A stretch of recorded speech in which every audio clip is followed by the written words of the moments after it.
Olá, eu sou o Paulo César Pereira, do Saúde Emocional e Vida Cristã. Este é um canal voltado para esses dois temas, a saúde emocional e a vida cristã, a fé cristã, para fortalecer e perceber que há uma harmonia entre as duas coisas. Quando uma não vai bem, a outra também vai mal, e assim vice-versa. Quando você trata de uma, você está ajudando a outra também a se tratar. Então, eu quero falar nesse vídeo sobre 5 coisas que você deve perseguir em sua vida com uma vontade muito grande de encontrá-las. Antes de eu dizer quais são essas coisas, eu peço que, se você ainda não é inscrito no meu canal, que você se inscreva. Ative o sininho para receber as notificações. Dê uma curtida e compartilhe, porque poderá ser bênção também de Deus na vida de outras pessoas. Mas a primeira dessas coisas que eu quero dizer para você, que você deve perseguir com muita vontade, é a fé.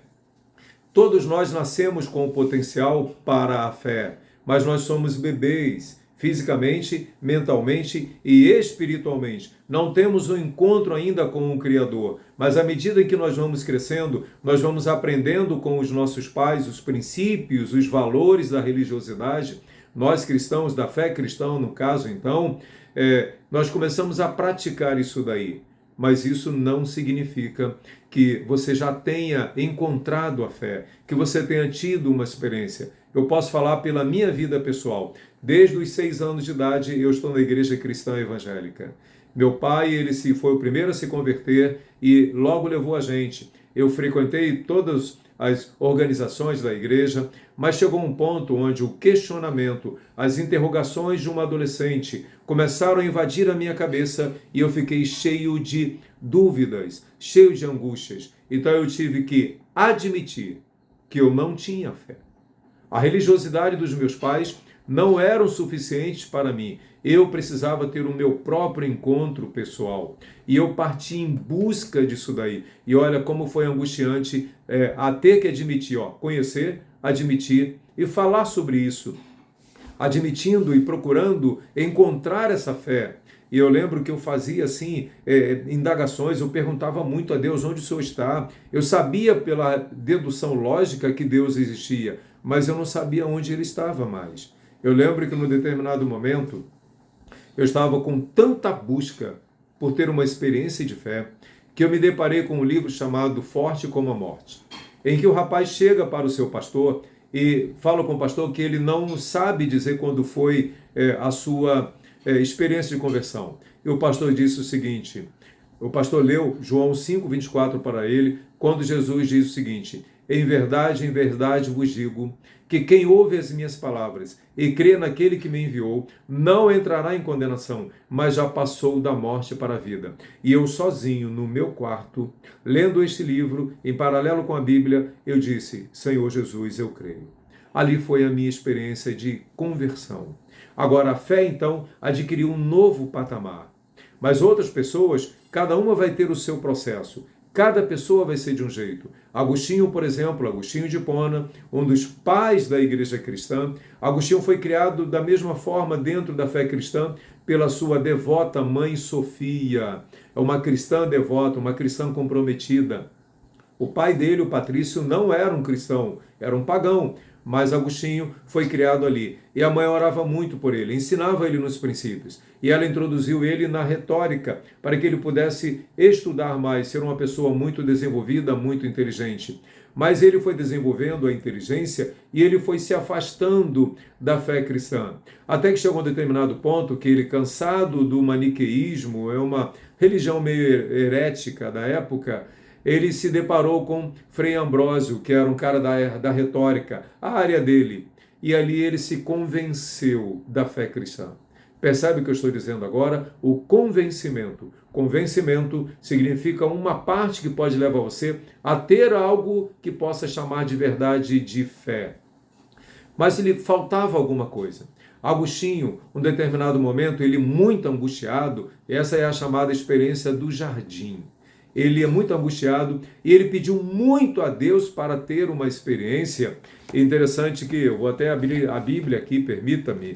É claro que vocês não vão fazer objeção, né? Agostinho, ele muito angustiado, ele clamou a Deus que desse uma resposta a ele. porque ele tinha uma vida que não condizia com aquilo que ele queria ser como um cristão. Aí ele, clamando ao Senhor, ele ouviu a seguinte voz: toma e leia. E ele não sabia de onde veio aquela voz. Aí ele, toma e leia, olhou para um lado e ele foi buscar a Bíblia. Ele fez assim. Aí caiu Romanos 13:13, que diz o seguinte: olha o que a palavra de Deus diz. Andemos honestamente como de dia, não em glutonarias, nem em bebedeiras, nem em desonestidades, nem em dissoluções, nem em contendas e inveja, mas revesti-vos do Senhor Jesus Cristo, e não tenhais cuidado da carne em suas concupiscências. Essa mensagem da palavra de Deus foi ao encontro, ao coração de Agostinho, porque ele era uma pessoa, embora estivesse convencido a respeito da fé, ele não havia tido esse encontro verdadeiro ainda. Então aquele momento ali foi o momento onde ele se encontrou com Deus. Então esta é a chamada a experiência do jardim. Cada pessoa vai ter a sua experiência. Então, o que é uma pessoa sem fé? É uma pessoa que ela não tem, talvez até mesmo, um propósito de vida. Ela não sabe por que ela foi criada. Talvez ela seja uma pessoa ateia, como Jean-Paul Sartre, o pai do existencialismo. Nós fomos jogados aqui nesse planeta. Cada um tem que se virar para encontrar um sentido da sua vida. Só que o pai do existencialismo era um cristão chamado Kierkegaard. E ele disse o seguinte: nós somos criados pelo Criador, por Deus, e o objetivo de nossa vida é encontrar um propósito para ela, é encontrar uma razão. E onde nós encontramos esse propósito? Na comunhão com o Criador. Então, o homem que tem fé, a pessoa que tem fé, ela é uma pessoa que tem mais respostas para a vida. Então, a primeira coisa que você deve buscar na sua vida para encontrar é fé. Você precisa ter fé. E não é fé numa pedra, não é fé, por exemplo, num pedaço de madeira, é fé no Criador, naquele que é superior a você. Quando você se encontra com Deus, você tem o grande encontro da existência. A segunda coisa que você deve perseguir, com toda a sua determinação, é a saúde. Porque se você tem fé, um detalhe, eu não posso esquecer, se você não tem fé por virtude, que você o tenha por inteligência. Busque a fé com toda a sua determinação. Então, falando agora sobre a saúde. Você pode ter sido uma criança que tenha nascido com saúde. Eu fui uma criança que eu não nasci com saúde. Eu desenvolvi logo cedo um bronquite. Eu nasci muito magrinho, pequenininho, cheio de dificuldade. Minha mãe não tinha nem leite. Eu tive mãe de leite, a mamãe Judite, lá no interior de Campos, onde eu nasci. Então, a saúde foi uma coisa que ela precisou ser construída em mim. Eu tive um bronquite muito pesado, todo mundo achava que eu ia morrer. Mas a saúde, ela precisa ser construída. Já, graças a Deus, eu tenho tido durante muitos anos uma boa saúde. Meu bronquite acabou com 7 anos de idade. Então, eu fui uma criança dentro de entendido como uma normalidade. Eu cresci. Mas nesse momento que eu gravo esse vídeo, eu tenho 60 anos. E eu tenho uma atividade física significativa. Chega um ponto onde a gente não pode mais entender que a saúde vai ser uma coisa assim natural, espontânea, que eu não vou adoecer. Lembre-se, nós somos deterioráveis, nós somos mortais. Isso me faz lembrar um momento onde o general romano, ele estava voltando de uma guerra ou de uma batalha, e lá estava o imperador aguardando por ele, e todo mundo aplaudindo o general com os seus soldados. Então ele poderia se sentir ali todo vaidoso, todo orgulhoso. Mas tinha alguém buzinando no ouvido dele, dizendo o seguinte: memento mori. É uma expressão latim que significa o seguinte: lembre-se que tu és mortal. Então lembre-se que você é um mortal. Lembre-se que você é uma pessoa mortal. Lembre-se que você tem que cuidar da sua saúde. Você precisa criar toda uma estrutura para cuidar da sua saúde. É adequado que todos nós, durante todo o ano, façamos alguns exames, mas quando você apenas faz os exames, isso é interessante, eu pergunto a algumas pessoas, o que você tem feito para cuidar da sua saúde? Algumas delas respondem o seguinte: eu sou sempre indo ao médico. Mas o que você faz como prevenção? Qual o cuidado que você tem? Eu lembro de uma vez uma jovem mulher aluna do curso, numa das aulas falando sobre os medos, onde eu perguntei sobre o que te causa medo? E ela respondeu o seguinte: ficar doente entrevada numa cama. Aí a minha pergunta foi: o que você tem feito de prevenção para que isso não aconteça? No último dia de aula, ela disse que quando eu perguntei isso a ela, acendeu uma luzinha ali e uma das primeiras coisas que ela fez foi cortar o refrigerante. Eu vou fazer mais um outro momento um vídeo falando sobre o refrigerante. Por que eu não tomo refrigerante há mais de 12 anos? Então a saúde é uma coisa conquistada. Aí, concluindo a colocação dela, ela disse que quando ela entendeu isso, a primeira coisa então que ela fez foi cortar o refrigerante. Ela disse: eu emagreci 11 quilos. Ela estava bem acima do peso, 11 quilos foram muito significativos para ela. Então, como você trata a sua saúde? Eu nunca gostei de musculação, sempre gostei do aeróbico, futebol, pedalar, correr, eu fiz meias maratonas, sempre gostei muito disso, mas eu não me dedicava à musculação. Então eu construí algumas lesões na panturrilha. E se você não sabe, a panturrilha é visto como o segundo coração. E eu lembro que eu comentando no futebol com um amigo meu, pastor Alex, pastor da Igreja Batista em Santa Cruz, aqui no Rio de Janeiro, querido pastor Alex. E ele disse uma coisa que é a seguinte, que eu nunca mais esqueci. Eu também não gosto de musculação. Eu gosto dos resultados. Então, persiga a saúde em busca dos resultados. Hoje eu vou à academia todos os dias. Eu tinha algumas dificuldades com o ombro, com o joelho agora, sabe? Então, mas eu estou indo todos os dias à academia. Raramente eu sinto alguma dor. Esses dias agora eu estava sentindo uma dor, todos os dias amanhecendo com uma dor na coluna absurda. Falei, caramba, será que eu estou ficando com um problema sério?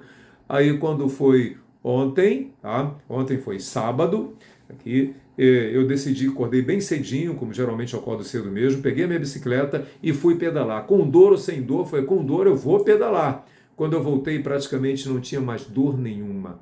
A atividade física, ela ajuda você na sua saúde. Pratique atividade física, pratique a musculação, persiga isso. Esta é uma coisa que você deve perseguir, buscar a sua saúde física, porque você tem que tratar dela. E olha, o seu coração é um músculo. Isso é uma amiga minha, a Marta Parente, fisioterapeuta. Estou dando nome às pessoas, tá? Vou dizer que estou dando nome aos bois, que ninguém quer ser chamado de boi, né? Então, ou de um animal. Então, ela diz, o coração é um músculo, então você deve fortalecer a sua musculatura e o coração vai se fortalecendo. Eu nunca esqueci da palavra do Alex e não esqueci da palavra da Marta. A gente vai aprendendo isso.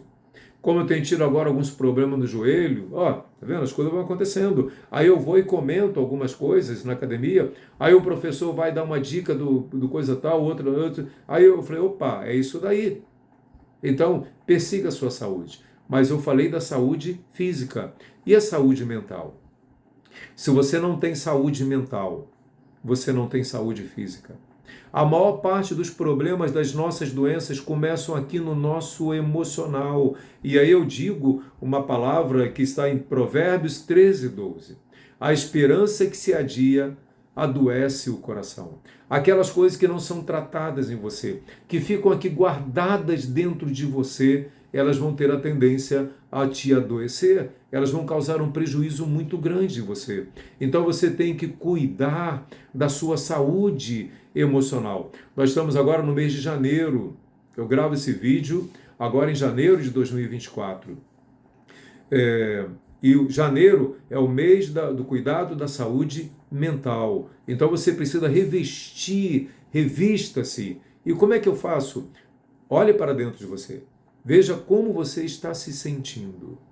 Sonda-me, ó Deus, e vê, Senhor, o que há dentro do meu coração. Veja o que está dentro do seu coração, da sua mente. Estou sentindo uma tristeza, estou sentindo raiva, estou sentindo uma ansiedade muito grande, estou em depressão. Deus preparou pessoas, profissionais sérios, para tratar da nossa saúde. Eu já tive uma depressão e ela foi construída durante um bom tempo. Então, eu precisei buscar ajuda com um psicólogo, precisei buscar ajuda. E ele disse o seguinte: olha, não vou ficar com você sozinho, não. Você vai precisar aí de um psiquiatra. E eu fui buscar ajuda também com um psiquiatra. E toda semana, durante um bom tempo, eu estava lá tratando a depressão que eu construí. Nenhuma pessoa nasce com a depressão, mas nós nascemos com potencial. Algumas pessoas nascem com potencial maior para a depressão. Eu sou uma dessas pessoas. Eu sei disso. Então eu fui em busca disso daí, para tratar essa situação. E, naturalmente, o psiquiatra, né? Cuidando do psicólogo e do psiquiatra. Até eu fui ganhando uma estrutura, mas eu fui percebendo que a atividade física, ela é um remédio extraordinário para a saúde física e a saúde mental. Então, persiga a fé, persiga a saúde. Você é responsável por isso. E se você estiver sentindo com preguiça, tá? Eu vou dizer uma coisa: se você não se encaminha em direção à saúde, não tem disposição para buscar a saúde por virtude, que você a busque por inteligência. Seja inteligente.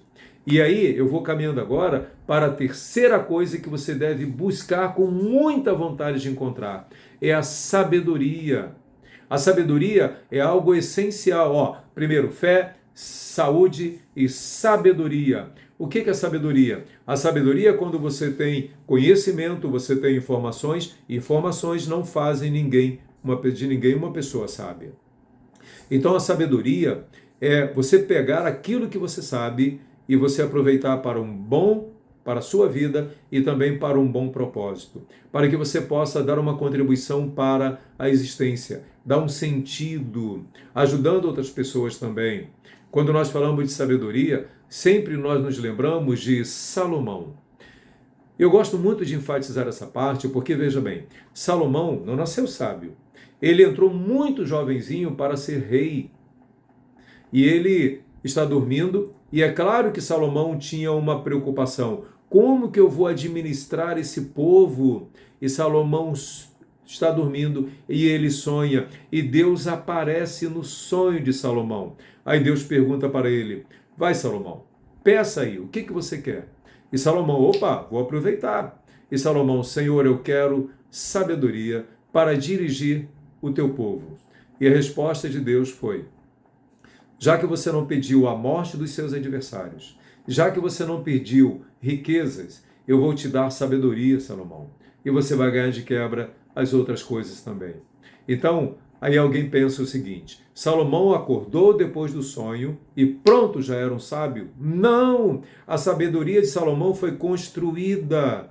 Veja, olha só que interessante, que detalhe interessante. Salomão quis tanto ser um sábio que ele chegou a sonhar com a sabedoria. E Deus entrou no sonho de Salomão.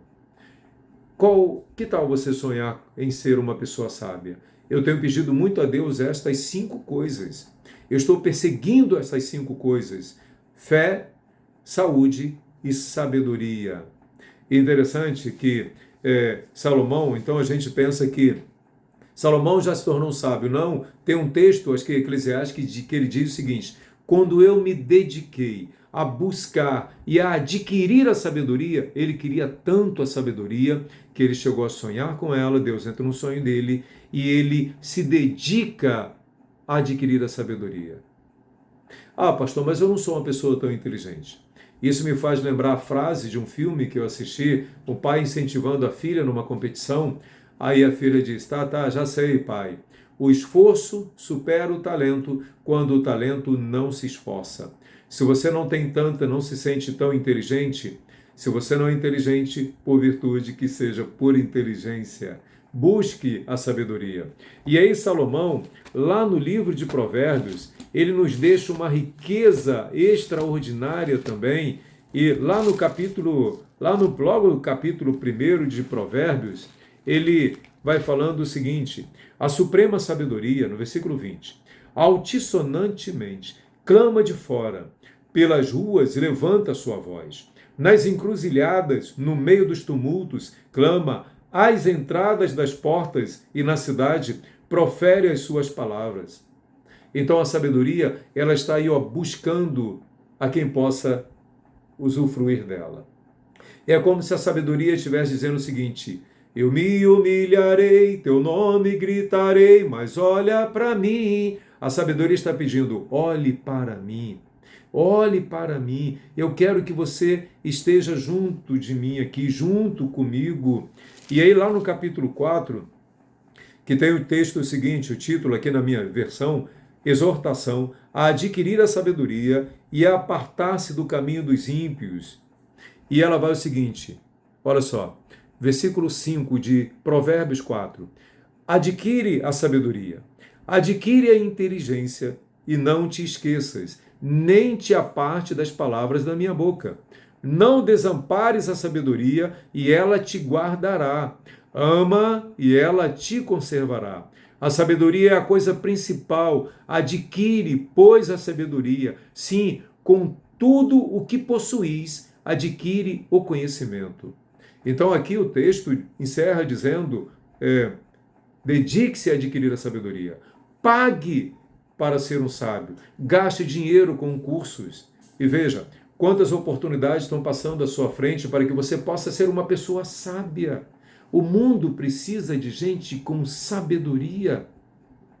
O mundo precisa de gente que queira dar uma contribuição para a existência. Então, adquira a sabedoria. Quantas oportunidades estão batendo às suas portas? Quantas videoaulas gratuitas no YouTube? Quantos cursos gratuitos presenciais têm surgido? Quantas palestras? Quantos livros aparecem nas suas mãos, diante de você, e você às vezes fica lá passando lá numa rede social, perdendo tempo, jogando o precioso tempo da sua existência fora. Que tal você se dedicar a ser uma pessoa sábia? Busque a sabedoria.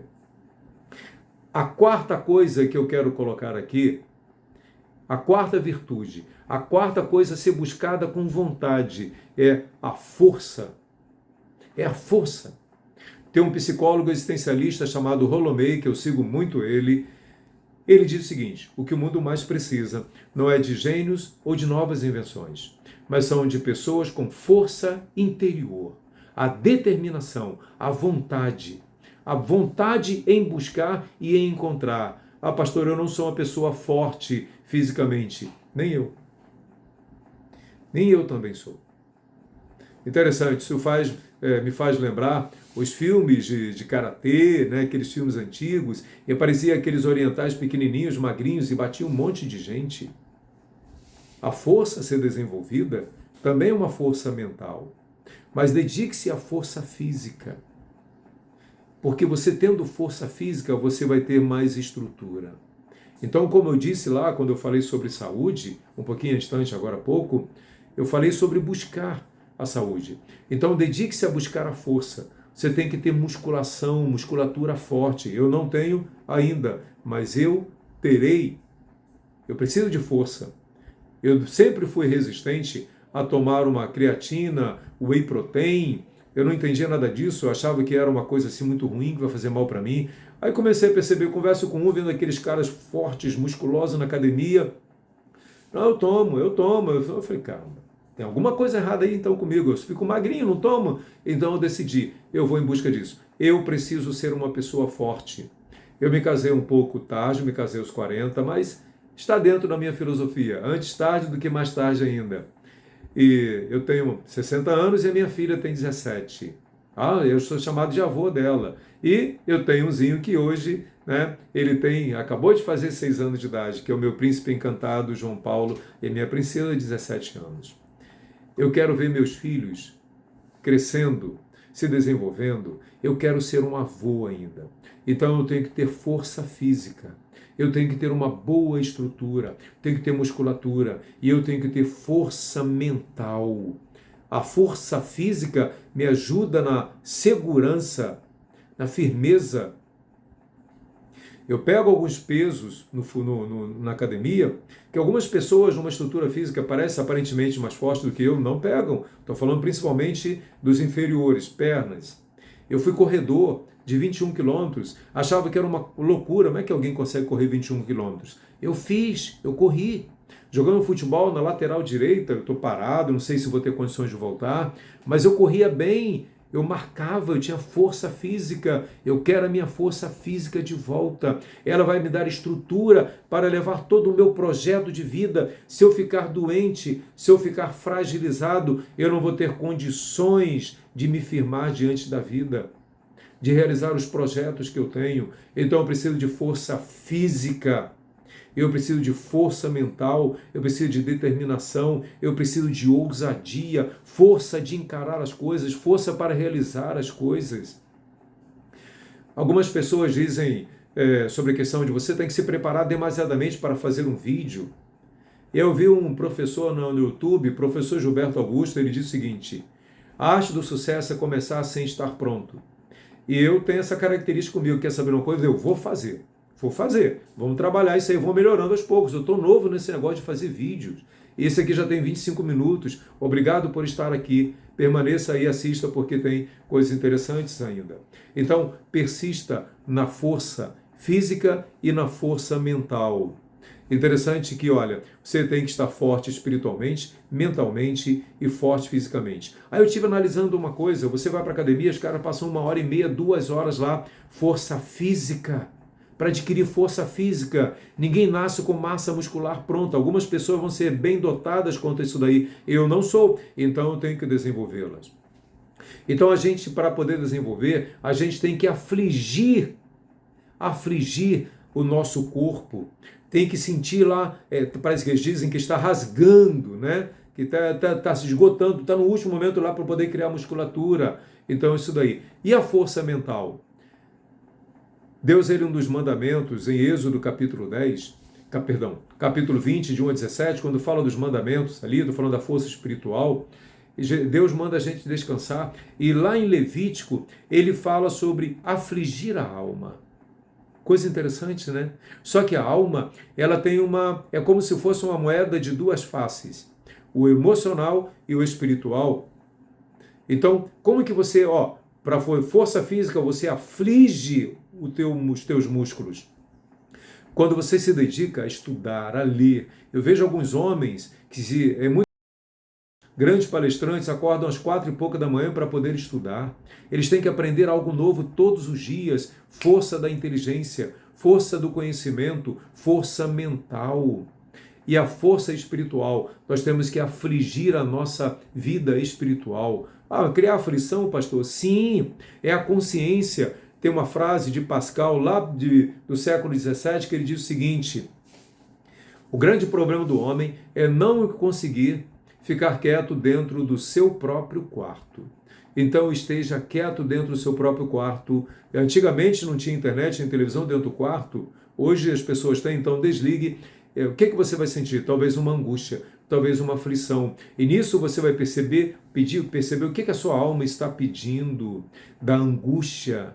Kierkegaard, lembra que eu falei agora há pouco dele? Pai do existencialismo, ele disse o seguinte: aquela pessoa que passou pela vida sem experimentar angústia, passou pela vida. Permita-se ser experimentado na angústia, porque aí você vai se tornando mais forte fisicamente, forte mentalmente e forte espiritualmente. E quando a vida te bater, der pancadas em você, aí eu quero recomendar o livro, meu Deus, está me faltando um livro agora, Antifrágil. Como se aproveitar do caos. Você vai perceber que quando você sofre e você não desiste, você encara aquilo dali, você busca resolver aquele problema, quando você sai daquele deserto, você sai mais forte do que quando você entrou nele. É diferente ser resiliente. O resiliente é aquela pessoa que levanta, sacode a poeira, dá a volta por cima e volta a ser a mesma pessoa que antes. O antifrágil é aquela pessoa que vai sair melhor do que quando a desgraça aconteceu na vida dele. Então seja um antifrágil, seja forte, busque a força. E se você não é forte por virtude, que você o seja por inteligência. Falta mais um. Então eu falei das 5 coisas que você deve buscar na sua vida: a fé, a saúde, a sabedoria, a força, e agora a quinta dela é a coragem. Coragem. O Rolomeu, esse psicólogo que eu acabei de citar agora há pouco, ele disse o seguinte: a coragem é a virtude da maturidade. E a coragem, nenhuma pessoa nasce com coragem. Às vezes você vê uma criancinha, ela vai em direção a uma piscina de 1,5 m, 2 metros de fundura, e ela tem 2 anos de idade. Isso não é coragem, isso é falta de conhecimento. Então a coragem, inclusive, não significa ausência do sentimento medo. Coragem significa você, mesmo sentindo medo, você enfrenta, você vai em frente para encarar aquilo dali. Eu lembro de um filme com aquele ator americano, Chuck Norris, acho que é americano, né? Em que um garotinho entrou no papel lá com ele, tá? E ele era o herói do garotinho. Aí os dois estavam numa situação que eles tinham que enfrentar. Aí o Chuck Norris perguntou para o garotinho, você está com medo? Aí ele pequenininho, tentando agradar o seu mestre, né? Eu não. Aí o Chuck Norris disse, eu estou. Então, quantas vezes nós queremos dar uma de corajosos, não admitindo o medo que nós temos? Isso não é coragem. A coragem é uma postura consciente de enfrentamento, apesar da consciência do sentimento medo que está presente na sua vida. Então a coragem, ela não é, ninguém ganha a coragem já pronto. Coragem é uma virtude a ser desenvolvida. Coragem para enfrentar as suas questões. Quantas situações talvez em sua vida estejam sendo bloqueios porque você lá na infância ouviu alguma coisa em que uma professora, por exemplo, te humilhou. Eu lembro agora de uma aluna minha, ela tinha um medo muito grande de ler na frente de alguma outra pessoa. Não lia nada. Aí ela conta e descobriu, né, entendeu, lembrou disso e colocou na aula que quando ela era uma criança, a professora pediu para que ela lesse. E ela leu, acredito que talvez mal. Aí a professora, menina, você é uma garota desse tamanho, você não sabe ler direito. Ela se estremeceu, nunca mais ela leu nada na frente de nenhuma pessoa. Os riscos sempre vão acontecer na nossa vida. Sempre vão acontecer. Essa moça, com uma postura que eu ensinei no curso Saúde Emocional e Vida Cristã, ela enfrentou isso, ela decidiu mudar isso, e ela mudou a partir de uma experiência que nós fazemos lá, que é muito terapêutica. Simples, mas é terapêutica. E ela, no final do curso, foi ela quem esteve lá na frente da igreja, lendo todo o discurso do depoimento dela. E as pessoas que a conheciam mais próximas ficaram impressionadas com o que Deus fez na vida dela e com a resposta que ela deu ao que Deus já vinha fazendo na vida dela. Ter uma atitude de coragem. Eu era um jovem de 21 anos de idade e eu fui convidado para poder pregar numa igreja com uma estrutura muito boa. Muito boa. Gente muito inteligente. Eu tinha apenas 21 anos de idade. Peguei o carro emprestado do meu pai e para poder dar um pouco mais de ousadia, sabe? E quando eu cheguei lá, o culto já estava acontecendo. Eu comecei a ser tomado por um sentimento de medo. Pensamentos negativos, pensamentos disfuncionais começaram a dominar a minha mente. Aí eu comecei a pensar, meu Deus, e se der um branco? E se eu gaguejar? E se eu esquecer? E se alguém muito caridoso ligar o ventilador em cima de mim e o meu esboço cair no chão, como é que eu vou fazer? Naquele momento eu tomei uma das maiores decisões da minha vida, eu fui abençoado por Deus. Eu disse o seguinte, quer saber de uma coisa? Se errar, errei, se gaguejar, gaguejei, se der um branco, deu um branco, se esquecer, esqueci, se o esboço cair no chão eu vou baixar, vou pegar e vou pregar essa coisa que eu tenho que pregar. Essa coisa do sermão, né? E foi tudo bem. Sabe o que eu aprendi com isso? Perdi o medo de errar. Como que pessoas imperfeitas podem não cometer imperfeições?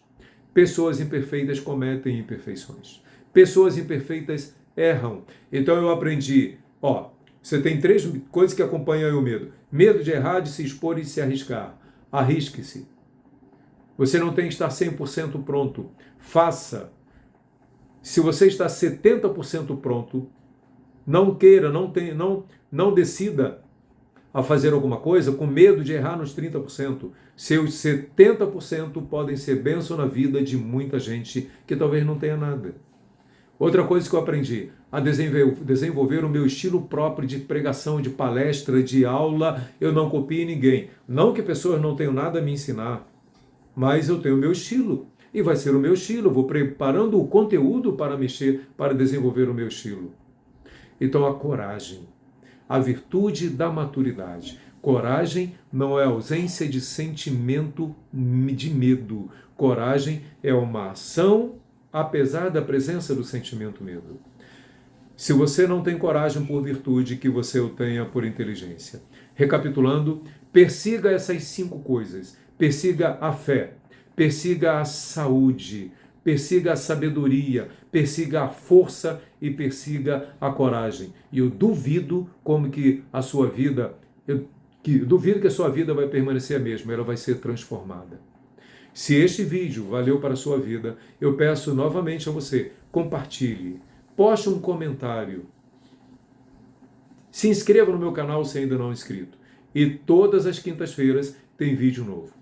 Deus te abençoe, Deus te fortaleça, Deus te acompanhe, que você tenha vida longa.